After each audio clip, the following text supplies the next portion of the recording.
Greetings,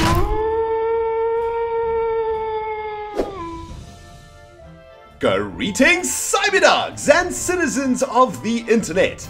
This is RENDOG coming at you from just outside the Lakeside Villa in this Let's Play Minecraft survival series.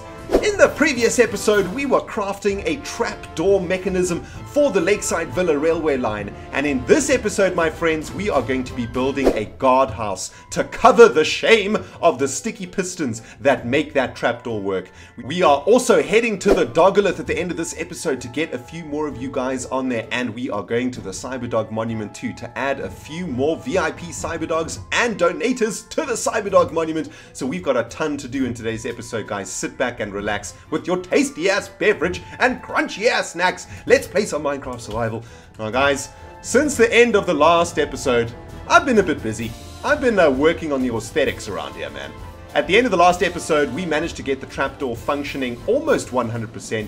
A lot of you guys in the comment section of the previous video mentioned that actually the trapdoor is in fact opening twice when we come out of the Lakeside Villa, and that is actually true. I'm not entirely sure exactly how to fix that. I've been experimenting with some more redstone repeaters over here to try and fix this, but I don't know, man. When you go into the Lakeside Villa, the trapdoor only opens once, but when you come out, when your minecart hits this detector rail, it opens the trapdoor again, and it's kind of annoying. And some of you guys were saying that this isn't a very efficient redstone build, and I could have done it in a different way, and that is probably true. But remember, guys, this is only my fourth redstone project ever in this Minecraft world, so I'm definitely not a redstone pro, and I know that there was tons of face palming going on in the previous episode, but I think I managed to, I achieved my goal. I maybe didn't do it in the most efficient manner, but I think it's looking, it works, right? It freaking works. And I'm going to try and figure out exactly how to get this trapdoor not opening twice when we leave the Lakeside Villa, but I guess I'm probably going to get some help from you guys to figure that one out. I'm not entirely sure how to do that. But anyway, guys, in this episode, I want to work on a little something to cover the shame of these sticky pistons and this redstone work over here. And what I thought we could do is build like a little guardhouse over here. And the idea of the villa guardhouse is as you approach the Lakeside Villa over here, the guard would sort of spot you and make sure that you're not a criminal, because of course there's some expensive and pricey jazz that we're going to be sticking in the Lakeside Villa, you know, rare paintings and whatnot. So this little guardhouse, I guess, will also collect the mail for the Lakeside Villa, I guess. And what I've done is I've sort of like made an area for this guardhouse to sit on, and I think I want to make it a pretty small guardhouse. It doesn't have to be absolutely massive. We don't want to like ruin the view of the Lakeside Villa from the railway line, right? So we want to try and make it a pretty discreet little building. And what I've also done is worked on the look of the pillars that are going to be holding up the guardhouse a bit too. And as you can see, it looks pretty sweet. Like it's going to be a pretty big structure from a distance if we head all the way over here on the frozen lake. Yeah, it looks a little bit ugly from here, I've got to say. But I mean, you know, this is kind of like the sewerage exit of MOLECITY over here. And we don't usually come down to this frozen lake, so I'm not too bothered about the way that this looks. But I have neatened it up a little bit to make sure that the pillars are symmetrical, and so that doesn't just look absolutely butt ugly down here. I think, yeah, I've also like built up the walls of the railway lines over here. In the previous episode, these walls were actually just dirt and stuff. So I've now made the actual tunnel itself look a lot better. It's looking totally symmetrical now, which is awesome. Oh, and in the previous episode, guys, I managed to glitch in a minecart somehow. And one of you guys told me actually that it's a known bug that exists in Minecraft already, that you can use pistons to glitch in minecarts. But I was pretty happy about the fact that I managed to get this free minecart over here. And that happened as I went up the ramp and the trapdoor closed on me and did damage to me. For some reason that spawned a minecart, so that's pretty sweet. There is a freaking skelebutt up in the Lakeside Villa Harbor over here, man. And he has an enchanted bow. Give me your freaking enchanted bow, butthole. Did he give me his bow? Oh, no bow for me. But anyway, guys, in this episode, man, I'm really excited. I want to like just do like a nice little build over that redstone work over there. Just something small, something like not too fancy. we definitely don't want to detract from the awesomeness of the Lakeside Villa, right?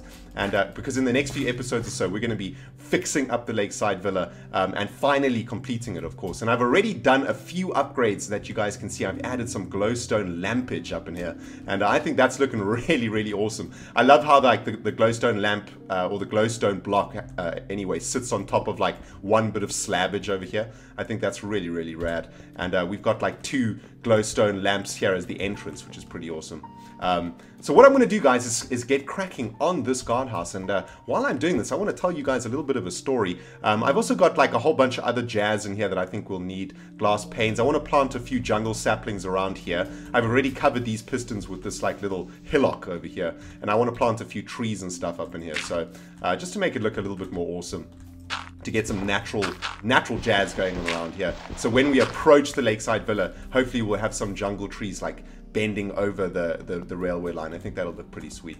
But I'm going to get cracking on today's project, guys, and I want to tell you guys a little story that I was thinking about yesterday when I released the first episode of my new Hearthstone series. Now, for those of you guys who haven't seen it yet, I'm starting to play a new game on my channel called Hearthstone.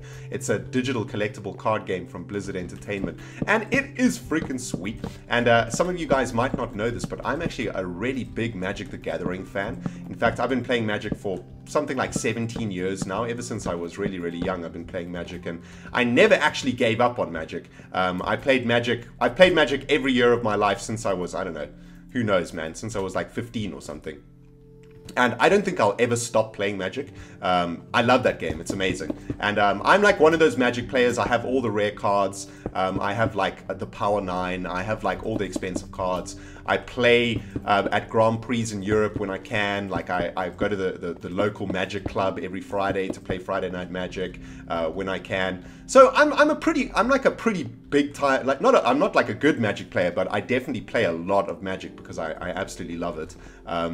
And that is one of the reasons why I started playing this sweet-ass game called Hearthstone. I just want to have a look what these sandstone bricks look like on top of this stone brickage over here. I think that looks pretty cool.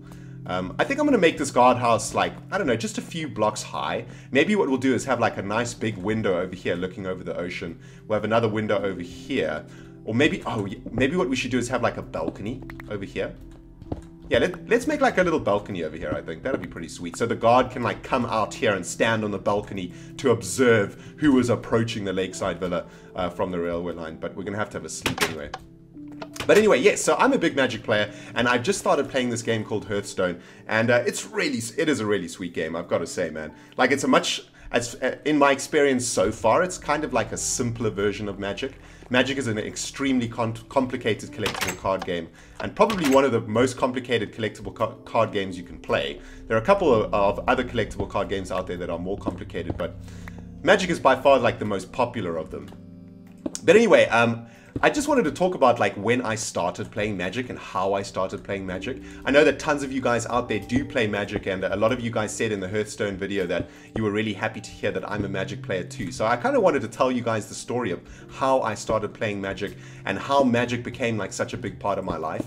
Like honestly, and for those of you guys who do play Magic, you'll know what I'm talking about. I don't think I can ever stop playing Magic. And yes, I'm going to be one of those like really sad old dudes at the Magic Club still playing Magic, like with all the young kids. Yep, that's going to be me, man. And the reason is because I think that Magic is one of the best designed games ever made. Like any board game, any computer game, any card game, any game. And as a game designer myself, I can really appreciate like the simplicity and the beauty of Magic. Like Magic is just so beautifully designed, man. It is really a work of art from a game design perspective, and that is why I could just never stop playing that game, man. I love it too much. But I first started playing Magic when I was really young, and actually the real Gox, who is my brother from the same frickin' mama, who's 2 years younger than me, he actually was playing Magic before I was, and we went on holiday to the seaside once. I think I've got a few more sandstone bricks in here that I've come to collect. And we were on holiday at the seaside. My family has a house near the coast of South Africa, and every December we used to go there for Christmas time. And my brother's best friend came with us that year, and my brother's best friend was big into Magic. He was like a huge Magic player, even though he was really young. he is the person who basically got my brother into it. And I came back from the beach. I think I was surfing or something. And I came back and I saw these guys playing Magic, and I was like, "What in the jazz is that? That looks freaking sweet, man! What are you guys playing?" And my brother, the real Goxie, and his best friend introduced me to the game that is called Magic: The Gathering, and I started playing with them, and I was addicted right away, man. Like, I was a fan right off the freaking bat. Like, you didn't have to ask me twice. I was in there. Magic and me, we were buddies, man. And we were going to be buddies for a long time, and we're still buddies. In fact, my brother and his best friend stopped playing Magic after about, I don't know, 3 or 4 years after that holiday. But I carried on, man. I persevered. I was like, man, I love so much Magic so much. I'm just going to carry on playing this sweet-ass game. Looks like I've run out of sandstone brickage over here, though. Oh, I know what we can do. We can add another window over here. Yeah, that'll be sweet. All right, there we go. So anyway, I didn't have any cards at all. The cards that I played with my brother and his best friend, they all belonged to my brother's best friend, right? So I needed to start like building up a collection. And that term, when I went back to school, when I went back to boarding school, I suddenly started to realize that there were people, or there were boys at my boarding school who also played Magic. And I remember one day going to the library to do some research for a paper that I had to do. And I went downstairs to the science fiction area of our library. We had like my school had like a pretty small library on the grounds, but it had like this really sweet section underground where like the science fiction was kept, like, you know, the Lord of the Rings novels and all of that sort of stuff. And one day I went down to that part of the library, and lo and behold, there were guys playing Magic around a table. And most of the guys were about a year older than me, and a few of them were a year younger than me, and there were a few like older guys there too. And I was so freaking stoked to see them, and I was like, "Oh, you guys are playing Magic? I know this game, man. I played this game this holiday. It's so freaking sweet." Let's just have a look at what this looks like. This is looking pretty awesome, right? Yeah, it's looking pretty sweet. So anyway, I sat down with them at the table and I started watching them play the game, and they were playing a version of Magic called Assassin. And basically the way that works is you play with a whole bunch of you. So say there's like 8 of you playing Magic. You all sit down around a table. And for those of you guys who don't know, Magic is a card game, and basically in this card game you are a wizard. And you like cast spells and you make creatures, and the purpose of this game is to kill your opponents with your spells and your creatures. Like that is the simplest way to explain what Magic is. Make creatures, kill opponents, go. Like that is basically what Magic is. And I know that sounds incredibly nerdy, and yes, it is incredibly nerdy. So go ahead and judge me, I care not. So anyway, I started speaking to one of the guys who was in my class, and I was like, "Dude, where did you get these Magic cards? They're so awesome. I want to get some of these." And in those days, you couldn't buy Magic cards on the internet. These days, you can like buy like single Magic cards on the internet. You can get entire decks on the internet if you want. Like, it's really, really easy to get Magic cards in 2014. But in those days, and in South Africa, where Magic needed to be imported from America, it was really difficult to get Magic cards, and the only way that you could do it was to go to one shop in the city that I lived in that sold booster packs, and you would need to buy booster packs and open the booster packs. And then after a while, like one of the comic shops in my city started selling singles, I think, like single cards, once like Magic became more popular in South Africa. But anyway, I digress. My really good friend said to me, "No worries, man, I will lend you one of my decks and you can come and play with us in the library. We play here every Wednesday or every Thursday or something like that. And you can come and play Assassin with us." And I was like, hell yeah, man. And Assassin is such a sweet variation of Magic. Basically, say there's 10 of you, right? You all sit around a table and you all put your names into a hat. And then you draw out of that hat, and the person that you draw is the person that you have to assassinate, and you are only allowed to attack that person. And so there's going to be one person at the table who's attacking you, and you are attacking one person at the table, and you are only allowed to stop attacking the person that you pulled out of the hat once you kill them. And once you kill them, you can then go rogue, is what it's called, and then you can kill whoever you want. And it's basically last man standing, right? Like the last player at the table to be alive wins that game of Magic. But the sweet thing about this variation of Magic is that it just takes for freaking ever, because you got like 10 players playing.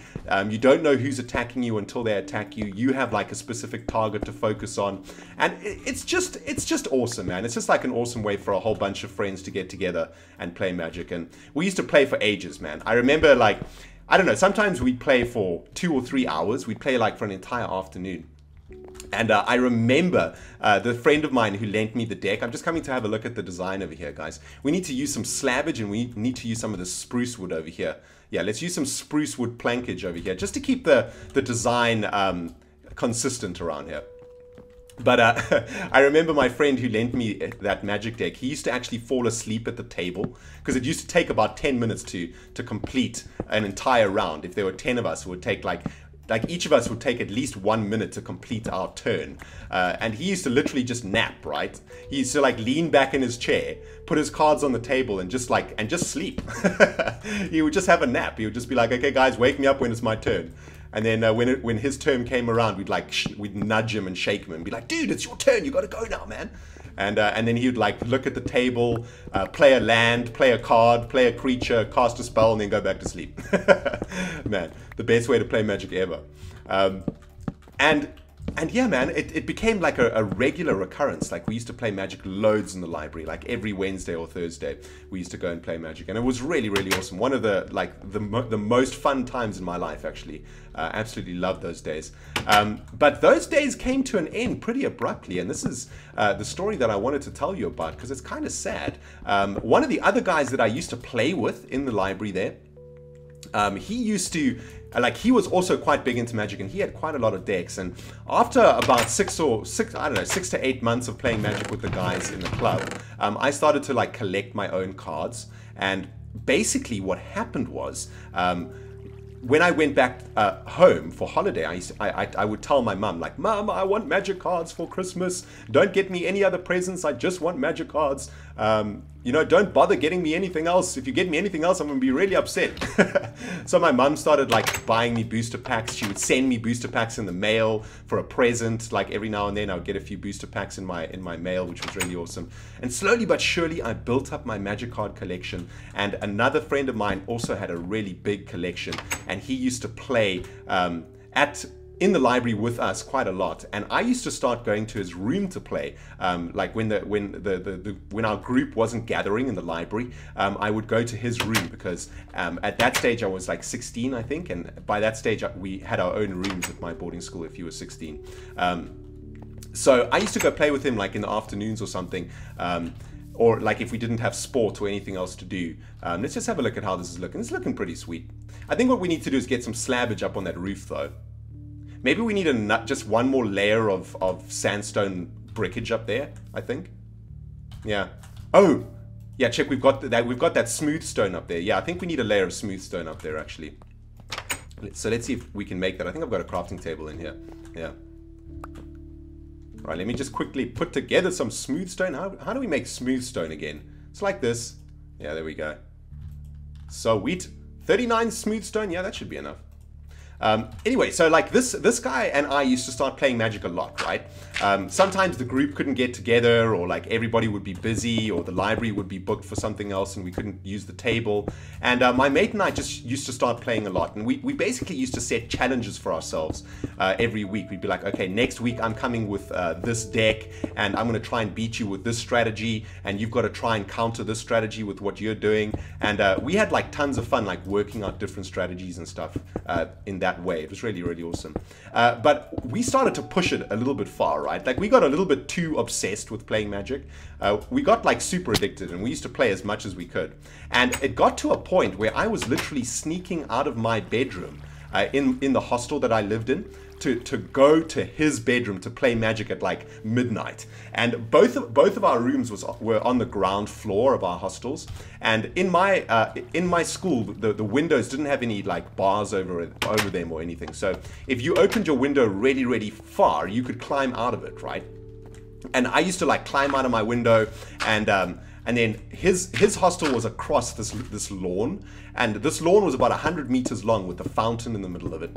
And when lights out ensued in the school, so like when the prefects turned all the lights out, the courtyard was pretty dark. There were like a few lights around this big field of grass that separated my hostel from his hostel. But the lights were more like shining up at the buildings. They weren't on the lawn itself. And there was like a path that I could actually take through the lawn, the darkest part of the path, that was basically a giant shadow being cast by a statue that was in the middle of the lawn that I used to try and follow to get to my mate's room. So I would like jump out of my window and then make sure there were no teachers looking or no guards or no prefects walking around. And when I saw the coast was clear, with my magic decks gripped solidly in my hands, I would make a crazy dash across the lawn to try and get to his room. And then I'd knock on his window 3 times and he'd open it up and I'd go into his room, and we used to have like a really small little torch. Yeah, it was like a torch lamp that he had that it was like a torch that you could take off a stand. It was actually really awesome. It was like a lamp that was also a torch. Is the only way I can really describe it. But anyway, we used to play under that so that we would make as little light as possible. Like if a teacher walked past his room, we didn't want them to be able to see like any light coming out of his bedroom, and you know, for them to figure out that something was going on. And that guardhouse is looking pretty sweet. There is a creeper after me here though. Yeah, I like this, man. I like this a lot. This freaking creeper is on my butt. No! Bastard! You bastard! Oh, you bastard. He's definitely just freaking blown up the railway line, hasn't he? Yeah, he's blown up the railway line. Oh no, he actually didn't. Oh, you noobed out, creeper. Oh man, that gives me so much satisfaction. I don't think I've ever seen a creeper noob out. It actually didn't do... It did hardly any damage to us. You butthole! Oh, yes! Revenge! Oh, man, that is awesome. And look, creeper, how do you like this? How do you like this? I'm fixing the damage that you've done. How do you like them apples? You literally did nothing to me, man. You did nothing to me. You have not affected me whatsoever. Take that, you bastard! Oh, man, that's awesome. Anyway, let's have a look at this guardhouse, guys. Looking pretty awesome. I think it's pretty much done, right? Yeah, I think it's pretty much done. We need to add some more stuff in here, though. Like, we need to get some, I don't know, some crafting tables, some library books and stuff in here. And then I want to plant a few trees over here, too. But anyway, so let me continue with my story, guys. So I used to sneak across this lawn to get to my mate's room in the middle of the night so that we could play Magic together. And one night, unfortunately, things went a little bit wrong. I was running across the courtyard, and out of the corner of my eye, I spotted movement. And something inside me said to me, "Rendiggity someone has seen you, man. You need to like back up. You need to go back to your room and not play Magic tonight." But something took over, man. The urge to play Magic took over. I was like, no. I've come this far. If I get caught, I get caught. And it's, you know, we're just going to have to deal with the consequences, man. But I am not giving up at this stage. I want to play freaking Magic. And if I get caught playing Magic, so be it. Whatever. I'll just deal with it when, you know, I'll just deal with that when it happens. I think what I want to make is like a desk. Yeah, that's pretty sweet. This is like a desk, right? Where the guard can like write his stuff down. So anyway, I continued to get to my friend's window, and I tapped on the window 3 times. I was like, "Dude, let me in, bro. Let me in. There's guards outside. I think I've been caught." And I remember him saying, "Dude, I think you should go back to your room. If you saw someone, like maybe you should go back." And I was like, "Nah, everything's cool, man. Get out your deck. I'ma own your ass, you noob. I've got a new strategy brewing, and I'm telling you, man, it is a sweet strategy. I'm gonna take you down to Chinatown." And he was like, "Okay, fine, bro, bring it on. Bring it freaking on." And we started playing, and we were slinging cards, battling away, and lo and behold, 3 more taps came to the window, and we knew the jig was up, man. Someone had spotted us. It was either a prefect or a teacher, or worse. You know, we just knew that we had been caught, and it was in fact the head of house. It was the head of his house, the teacher, and we had been freaking busted. And he came into my friend's room, confiscated all of our cards, and we both got detention. We weren't allowed to go on free bounds for like many weeks. We were basically like grounded at school, right? Now that isn't too bad, right? Because you would think that eventually we would get our cards back, and eventually we wouldn't be grounded, and we can carry on playing and all of that sort of stuff. Oh no, things took a turn for the worse, my cyber diggity dogs, because that teacher, who was how do we say, a rather religious man, decided that our magic cards were well, for lack of a better word, evil. And he did not like the look of them whatsoever. He was, in fact, completely disgusted by them. And for those of you guys who haven't seen Magic cards, yes, there are demons, there are devils, there are things like that in the game, but it is I mean, it's a pretty innocent game, to be honest. There's hardly anything like, you know, it's not like an evil satanic game or anything like that. I mean, it's just a freaking, it's no less evil than like Tolkien, for example. You know what I mean? It's just a freaking fantasy game, man. Man, my bitterness for that teacher is coming up again. I think you guys can hear it. Anyway, we went to him one afternoon after a few weeks had passed, and we were like, listen, dude, can we get our cards back? You know, like, they're kind of expensive. Our parents bought them for us. And he was like, no, these cards are under review, and we're going to need to chat with you about these cards. And I remember that I had to go to the priest of my school for a meeting on one afternoon, and the priest had my deck of cards in his hands, and I went into his office, and he was looking through the cards, and I think one of the one of the cards was called Dark Ritual. And it's essentially a card that produces mana, right? But the art for Dark Ritual is kind of like, it looks like a bunch of like demons doing a ritual, right? It's a really sweet card. It looks awesome. But he was looking at this card called Dark Ritual, and he said to me, and for those of you guys who play Magic, you'll know exactly what I'm talking about. And he was like, can you please explain to me exactly what this Dark Ritual is? Do you do something when you put this card on the table? Do you perform some sort of satanic ritual? Is there some sort of chant that you do? And could you tell me the words? Like, he thought it was like a movie or something, like some sort of evil satanic movie or some rubbish like that. And I was like, bro, dude, it's just a card, man. It's just a card game. It's like freaking Scrabble, man. It's just a game. But he couldn't understand it, and we actually didn't get our cards back until our parents had to intervene. My mum actually had to phone the school and say, listen here, man, I've spent like loads of money on those cards. You freaking give them back to my son, or there's going to be problems up in here. My MUDDOG always stuck up for me, man. I'm trying to find like a decent place for these library books. I don't know, I don't like them here. So we got our cards back eventually, but Magic got banned from my school, unfortunately, after that. But yeah, I don't know, like, I would love to know if any of you guys have had similar experiences. Maybe you've played other card games like Yu-Gi-Oh! Or Pokemon. Like, how have your teachers at school reacted to these games that perhaps they don't understand, or perhaps they see as evil, or they see as, like, I don't know, as weird? I know that, like, there's some parents that, you know, don't like Magic. They think it's kind of evil, or, you know, kind of dodgy, or I don't know. Like, it's kind of, parents are weird, man. Parents have, like, really weird ideas about, like, what is good and what is bad, right? I know my mum and dad had some really weird ideas too. But I don't know where to put these freaking library books, man. But anyway, yeah, that's just the story that I wanted to tell you guys about my experience with Magic the Gathering. And for those of you Magic players out there, hit me up in the comment section below. Would love to know how many of you guys are slinging cards. How many of you guys are card slingers out there, man? A game that I certainly love. And if you haven't checked out my Hearthstone series yet, go check it out, man. It's pretty sweet. It's a really sweet game. But anyway, guys, I think we have completed the little guard hut over here. I think it's looking pretty sweet. I don't know what to do about these bookshelves, though. I think I'm just gonna, like, stick them here in this corner over here. I think we kind of need, like, one more bookshelf to complete the look.